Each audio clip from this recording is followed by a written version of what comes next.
안녕하십니까, 오토미노입니다. 오늘은 토지 투자를 했던 사례에 대해서 하나 좀 말씀을 좀 드리겠습니다. 지난번에 요거는 김종률 빅강의에서 말씀을 드렸던 것들 중에 하나인데요. 한 3번에 나눠서 그때 발표했던 내용들을 같이 한번 좀 말씀을 좀 드릴게요. 그래서 요 내용들은 사실은 이제 제가 뭐 투자를 같이 이제 어떤 모임에서 같이 좀 했었고, 저희 같이 투자했던 분들이 이제 같이 검토했던 내용들인데, 요 내용들도 여러분들이 아마 보시면 도움이 많이 되실 것 같아서 요거 한번 좀 같이 좀 말씀드리겠습니다. 오늘은 그 중에서 농지연금을 사실 검토를 했다가 알고 봤더니 그거 외에 또 개발 호재도 있다라고 해서 요거를 같이 검토했던 그 내용을 하나 좀 말씀을 좀 드릴게요.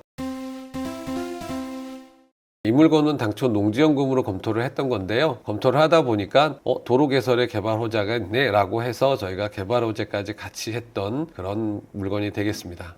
당초 이 물건은 지금 보시는 것처럼 21년도에 처음 사실은 저희가 이제 보고 요거 나쁘지 않네 라고 해서 저희가 이제 검토를 했던 건데요. 요때 당시에 지금 나왔던 것이 사실은 변경이 되면서 이게 어떻게 되지 하고 이제 관심 물건 등록을 했다가 22년 봄에 요게 다시 나와서 저희가 이제 검토를 했던 물건이 되겠습니다. 보시는 바처럼 일단 이 물건은 최저가가 2억 7천인데 평당가로 하면 약 28만 원. 그런데 공시지가가 얼마냐면 29만 원, 지금 30만 원이 다 되죠. 그래서 원래 농지연금을 검토하기 위해서는 공시지가보다 최저가가 일단 싼 게 좋습니다. 그래서 이런 거 이거는 농지연금으로 괜찮겠다라고 해서 이제 시작이 됐던 물건이고요. 이때 당시에 22년 5월에 농지법이 개정이 되는데, 이 농지법이 개정이 되면 어떤 일이 생기냐면 농지 매입이 되게 어려워져요. 농지위원회라든가 이런 부분들이 강화가 되면서 농지 취득이 이제 어려움을 겪게 되는데요. 저희가 요걸 투자를 했을 그 시기에는 요때가 이제 3월이기 때문에 농지법이 바뀌기 직전이었습니다. 그렇기 때문에 경기도에 사는 제가 요것을 지금 투자를 할 수 있었던 그런 물건이 되겠고요. 지금은 이제 뭐 경기도에서 충청도에 어떤 뭐 농지증을 발급받으려면 아마 절차가 굉장히 복잡할 거예요. 이때 당시에는 뭐 농지위원회 뭐 이런 심의도 거치지 않고 농지증을 발급을 받았었습니다. 그럼 농지연금이 이제 뭔지에 대해서 좀 간단히 말씀을 드리면요. 뭐 자세한 건 사실은 제 블로그에 보시면 농지연금에 대한 얘기했기 때문에 그거 보시고요. 이 농지연금은 일단은 60세 이상 농지연금을 받을 수가 있겠고요. 매월 연금형으로 받게 됩니다. 기본적으로 농지라고 하는 거에서 느끼시겠지만 농업인들의 노후 생활을 위해서 국가가 지원하는 제도라고 보셔야 되는데, 그렇기 때문에 농지연금에 대한 혜택이 상당히 큽니다. 그래서 그 부분은 좀 더 이렇게 보시게 되면, 일단은 이 본건에 대해서 제가 왜 이거를 참가를 하게 됐냐면요. 아까 처음 말씀드린 대로 토지 가격이 농지연금에 적합했다. 그 기준이 뭐냐? 공시가와 최저가를 비교했을 때 공시가보다 더 저렴하더라. 그 다음에 농지연금을 만약에 받게 되려고 하면 영농 경력이 5년 이상 있어야 돼요. 그러면 영농 경력은 60세가 되기 전에 5년 이상을 만들어 둬야 나중에 내가 농지연금을 받을 수 있다라고 하는 것이기 때문에 영농 경력을 만들기 위해서 그렇게 진행을 했고요.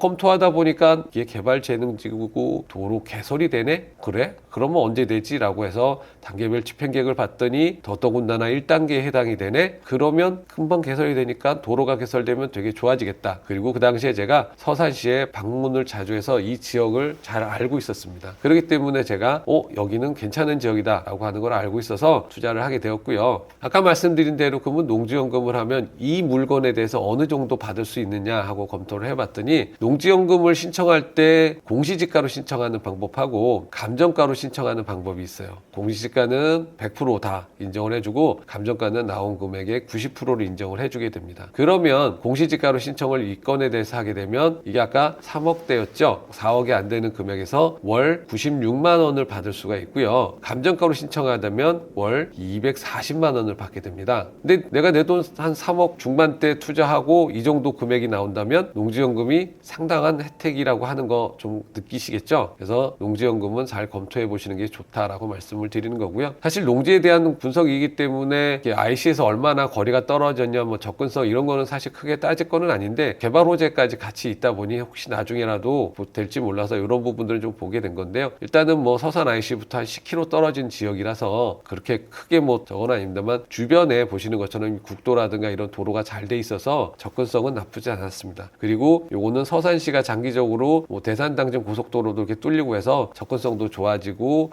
아마도 좀 좋아질 것 같다라고 하는 거 그냥 같이 표현해 놓은 거니까요. 있으니까요. 그냥 참고하시면 될 것 같고요. 요게 이제 대상지 주변인데요. 대상지를 보시는 것처럼 요 지역인데 여기 보시는 것처럼 현대도 있고요. SK도 있어요. 이게 서산 제2 일반 산업단지인데 여기에 대기업들도 지금 많이 들어와 있거든요. 그리고 현재도 좀 비어 있지만 계속 입주를 하고 있는 상황이에요. 요 아래는 보면 서산 테크노밸리라고 여기도 일반 산업단지인데 여기 역시도 마찬가지로 분양 다 되었고 입주를 계속 하고 있는 상황이에요. 옆에는 농공단지도 있고요. 자동차 전문단지도 있어요. 이 주변이 어떻게 보면 산업단지가 밀집되어 있는 지역이라는 걸 알 수 있겠죠. 그 산업단지 옆에 보면 여기가 지금 주거지역으로 아파트가 또 지금 개발이 되어 있는데 여기가 지금 한 5,000세대 이상, 여기도 2,000세대 이상. 그러면 이게 아파트가 산업단지 주변에 이렇게 있고 지금 대상지가 있는 이 지역이 아까 주거개발진흥지구로 주거단지로 개발될 예정이에요. 그러면 이 지역은 이렇게 돼 있으면 직장이 많고 하기 때문에 뭐 원룸이라든가 오피스텔이라든가 이런 부분, 그 다음에 특히나 이 아래는 또 젊은 층이 사실 서산 테크노밸리를 선호한다고 하거든요. 그렇게 되면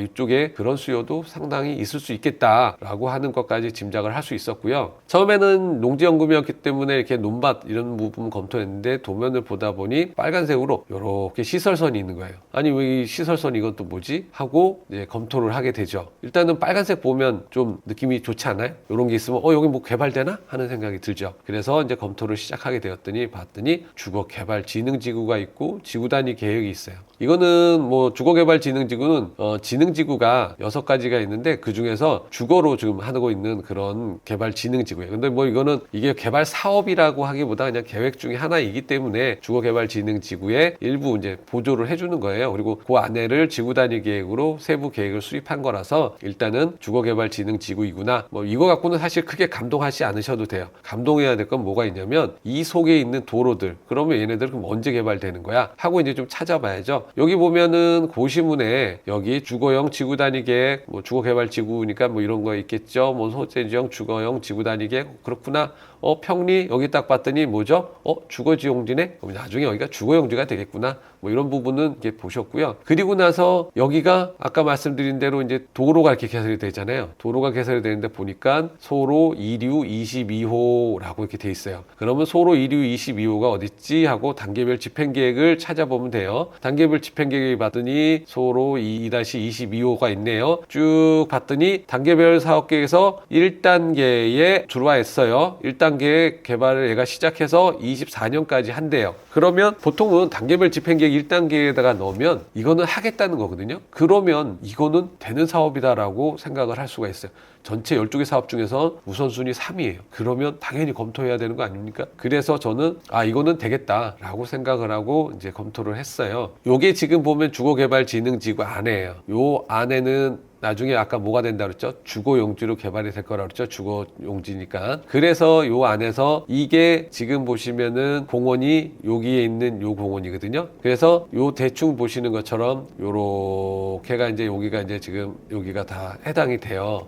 그래서 쭉 봤더니 여기 안에 동일 지구단위 계획구역의 거래 사례들을 봤더니 대개 지금 보시면은 평당 85만 원에서 200만 원대까지 거래가 됐어요. 여기 이제 보시면은 사실은 이제 요 524만 원은 이제 요 자리인데 여기는 이제 경찰서 뭐 이런 게 있었어요. 그래가지고 요거는 뭐 가로 자체도 사실은 2차로 도로긴 한데 여기만 또 특별히 넓어요. 그래가지고 사실은 여기가 뭐 경찰서인가 그래가지고 요 자리만 아마 좀 비싸게 보상이 돼서 저기 했던 거라 이건 좀 특이한 케이스라고 좀 볼 수가 있는데 여하간 그래도 평당 80만 원에서 200만 원대 사이에는 거래가 되는구나 라고 이제 생각은 할 수. 아까 저기가 검토할 때 최저가 얼마였죠? 30만 원이 안 됐잖아요. 그러면 괜찮은 것 같은데 라고 이제 검토를 하게 되죠. 그러면 그때 당시에 이제 네이버 가격들은 어떤 게 있었느냐 하고 봤더니 아까 보시는 것처럼 요 안에서 이제 사례가 요 안에서 이제 봐야 되는데 여기 안에는 비교 가능한 매물이 없었어요. 여기 바깥에 있는 거는 사실은 단순하게 논밭 이런 것들은 향후에 어떤 변화의 어떤 가능성이나 이런 것들이 없기 때문에 사실은